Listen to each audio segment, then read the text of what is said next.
all the trouble began when my grandfather died, and my grandmother, my father's mother, came to live with us. Relations in the one house are a strain at the best of times, but to make matters worse, my grandmother was a real old country woman and quite unsuited to the life in town. She had a fat, wrinkled old face, and, to Mother's great indignation, went round the house in bare feet. The boots had her crippled, she said. For dinner she had a jug of porter and a pot of potatoes, with sometimes a bit of salt fish, and she poured out the potatoes on the table and ate them slowly, with great relish, using her fingers instead of a fork. Now, girls are supposed to be fastidious, but I was the one that suffered most from this. Nora, my sister, just sucked up to the old woman for the penny she got every Friday out of the old age pension. A thing I could not do. I was too honest, that was my trouble. And when I was playing with Bill Connell, the sergeant major's son, and saw my grandmother steering up the path with a jug of porter sticking out from beneath her shawl, I was mortified. I made excuses not to let him come into the house, because I could never be sure what she would be up to when we went in. When Mother was at work, my grandmother made the dinner. I wouldn't touch it.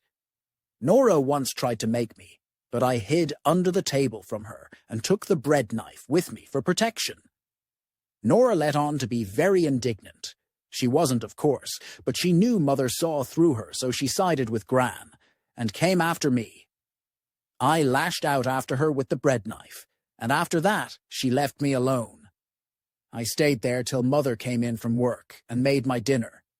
But when Father came in later, Nora said in a shocked voice, "Oh, Dada, do you know what Jackie did at dinner time?" Then, of course, it all came out. Father gave me a flaking, Mother interfered, and for days after that he didn't speak to me or Mother, barely spoke to Nora. And all because of that old woman. God knows I was heart-scalded. Then, to crown my misfortunes, I had to make my first confession and communion. It was an old woman called Ryan who prepared us for these. She was about the one age with Gran. She was well-to-do, lived in a big house on Montenotte, wore a black cloak and bonnet, and came every day to school at 3 o'clock when we should have been going home, and talked to us of hell. She may have mentioned the other place as well, but that could only have been by accident, for hell had the first place in her heart. She lit a candle, took out a new half-crown, and offered it to the first boy who would hold one finger, only one finger, in the flame for 5 minutes by the school clock. Being always very ambitious, I was tempted to volunteer, but I thought it might look greedy.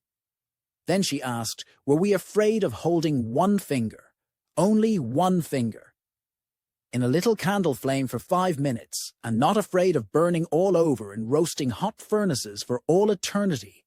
All eternity. Just think of that. A whole lifetime goes by, and it's nothing, not even a drop in the ocean of you suffering. The woman was really interesting about hell, but my attention was all fixed on the half-crown. At the end of the lesson, she put it back in her purse. It was a great disappointment, a religious woman like that. You wouldn't think she'd bother about a thing like a half-crown.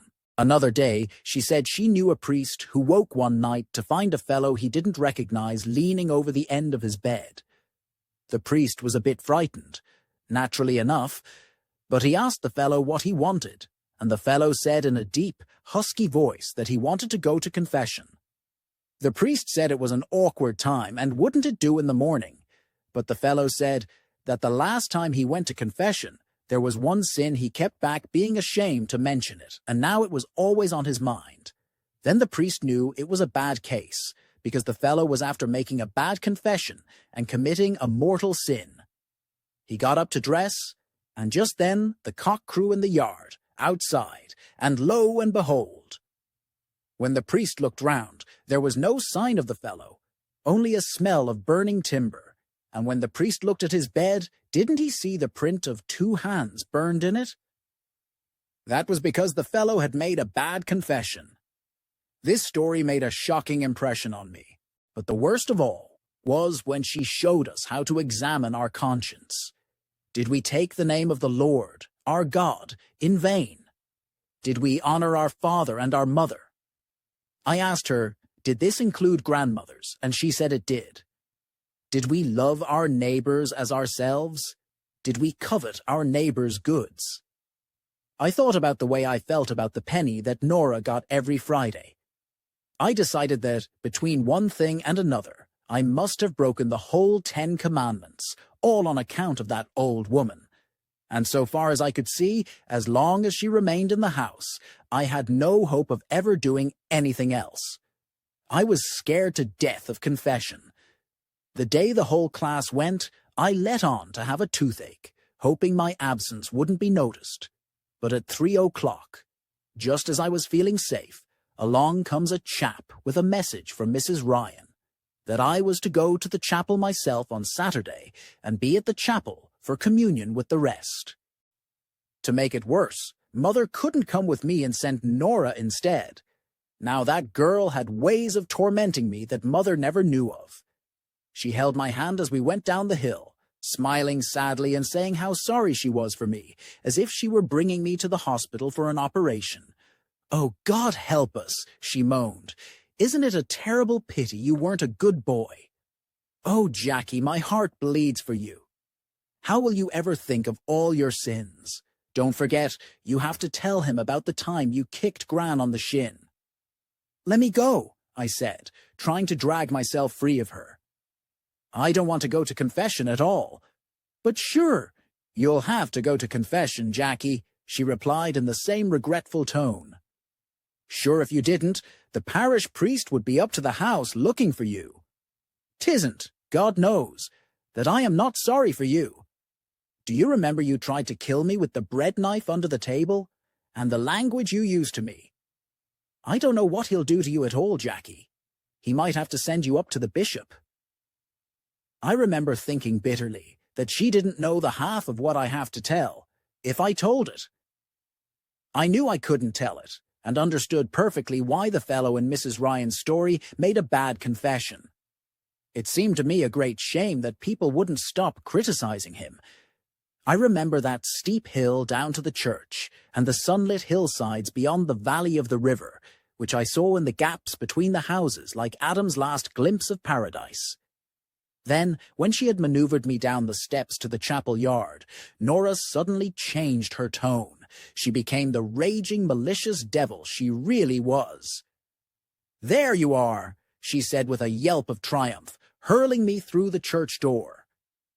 "And I hope he'll give you the penitential psalms, you dirty little kaffir." I knew then I was lost, given up to eternal justice. The door with the colored glass panels swung shut behind me. The sunlight went out and gave place to deep shadow, and the wind whistled outside so that the silence within seemed to crackle like ice under my feet. Nora sat in front of me by the confession box. There was a couple of old women ahead of her, and then a miserable-looking poor devil came and wedged me in at the other side so that I couldn't escape, even if I had the courage. He joined his hands and rolled his eyes in the direction of the roof, muttering aspirations in an anguished tone. And I wondered, had he a grandmother too? Only a grandmother could account for a fellow behaving in a heartbroken way, but he was better off than I, for at least he could go and confess his sins, while I would make a bad confession and then die in the night and be continually coming back and burning people's furniture. Nora's turn came, and I heard the sound of something slamming, and then her voice, as if butter wouldn't melt to her mouth, and then another slam, and out she came. God, the hypocrisy of women. Her eyes were lowered, her head was bowed, and her hands were joined very low down on her stomach, and she walked up the aisle to the side altar, looking like a saint. You never saw such an exhibition of devotion. And I remembered the devilish malice with which she had tormented me all the way from our door, and wondered were all religious people like that, really. It was my turn now. With the fear of damnation in my soul, I went in, and the confessional door closed of itself behind me. It was pitch dark, and I couldn't see priest or anything else. Then I really began to be frightened. In the darkness, it was a matter between God and me, and he had all the odds. He knew what my intentions were before I even started. I had no chance. All I had been told about confession got mixed up in my mind, and I knelt to one wall and said, "Bless me, Father, for I have sinned. This is my first confession." I waited for a few minutes, but nothing happened, so I tried it on the other wall. Nothing happened there either. He had me spotted all right. It must have been then that I noticed the shelf about one height with my head. It was really a place for grown-up people to rest their elbows, but in my distracted state, I thought it was probably the place you were supposed to kneel. Of course, it was on the high side and not very deep, but I was always good at climbing and managed to get up all right. Staying up was the trouble. There was only room for my knees, and nothing you could get a grip on but a sort of wooden molding a bit above it. I held onto the molding and repeated the words a little louder, and this time something happened all right. A slide was slammed back, a little light entered the box, and a man's voice said, "Who's there?"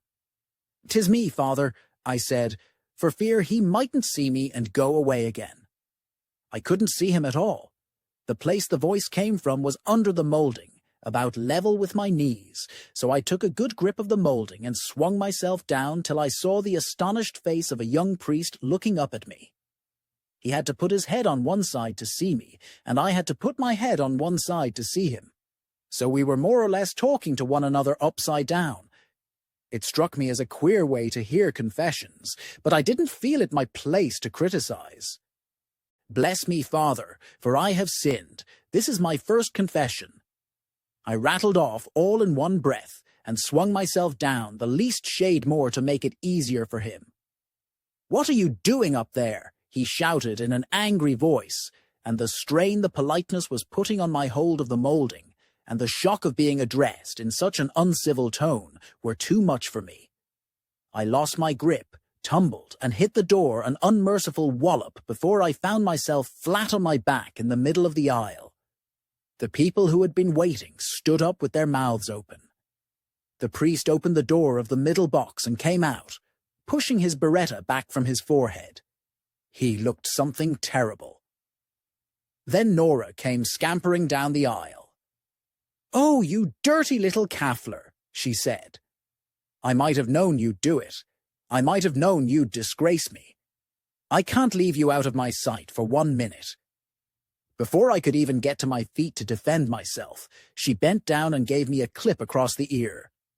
This reminded me that I was so stunned I had even forgotten to cry, so that people might think I wasn't hurt at all, when in fact I was probably maimed for life. I gave a roar out of me. "What's all this about?" the priest hissed, getting angrier than ever and pushing Nora off me. "How dare you hit the child like that, you little vixen?" "But I can't do my penance with him, Father," Nora cried, cocking an outraged eye up at him. "Well, go and do it, or I'll give you more to do," he said, giving me a hand up. "Was it coming to confession you were my poor man?" he asked me. "'Twas, Father," said I with a sob. "Oh," he said respectfully. "A big hefty fellow like you must have terrible sins. Is this your first?" "'Tis, Father," said I. "Worse and worse," he said gloomily. "The crimes of a lifetime." "I will, Father," I said, with something approaching joy. The relief of it was really enormous. Nora stuck out her tongue at me from behind his back, but I couldn't even be bothered retorting.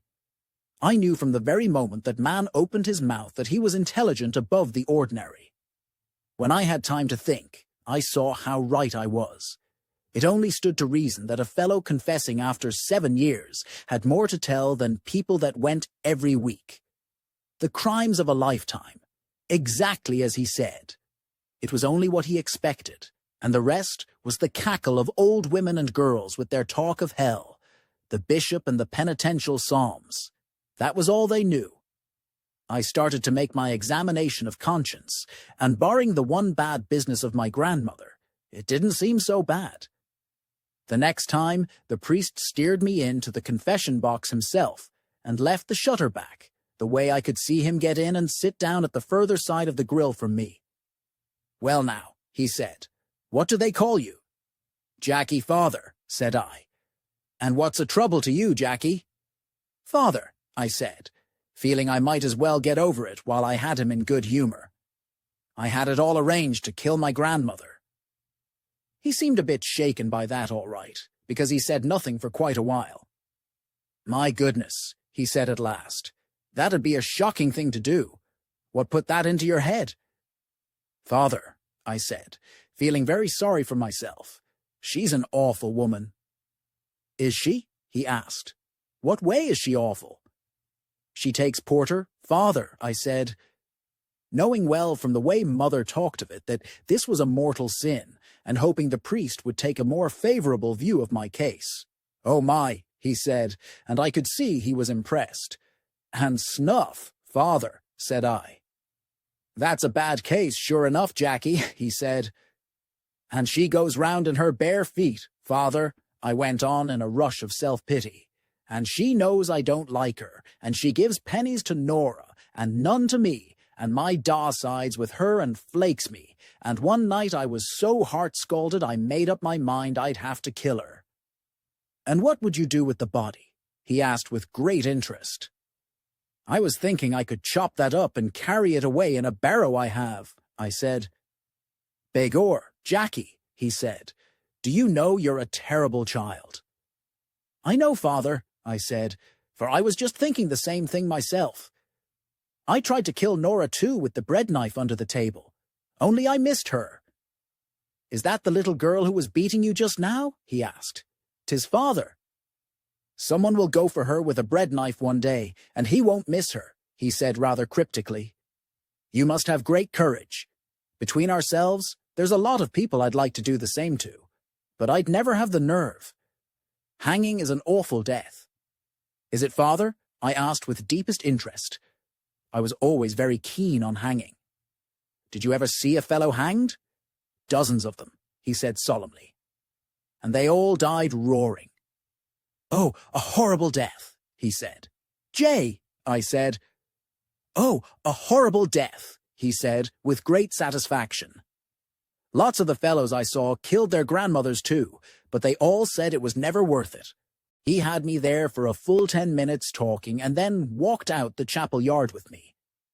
I was genuinely sorry to part with him because he was the most entertaining character I'd ever met in the religious line. Outside, after the shadow of the church, the sunlight was like the roaring of waves on a beach. It dazzled me, and when the frozen silence melted and I heard the screech of trams on the road, my heart soared. I knew now I wouldn't die in the night and come back, leaving marks on my mother's furniture. It would be a great worry to her, and the poor soul had enough. Nora was sitting on the railing, waiting for me, and she put on a very sour puss when she saw the priest with me. She was mad jealous because a priest had never come out of the church with her. "Well," she asked coldly, "after he left me, what did he give you?" "3 Hail Marys," I said. "3 Hail Marys," she repeated incredulously. "You mustn't have told him anything." "I told him everything," I said confidently. "About Gran and all?" "About Gran and all." All she wanted was to be able to go home and say I'd made a bad confession. "Did you tell him you went for me with the bread knife?" she asked with a frown. "I did, to be sure." "And he only gave you 3 Hail Marys?" "That's all." She slowly got down from the railing with a baffled air. Clearly, this was beyond her. As we mounted the steps back to the main road, she looked at me suspiciously. "What are you sucking?" "Bullseyes." "Was it the priest that gave them to you?" "'Twas." "Lord God," she wailed bitterly, "some people have all the luck." "'Tis no advantage to anyone trying to be good. I might just as well be a sinner like you."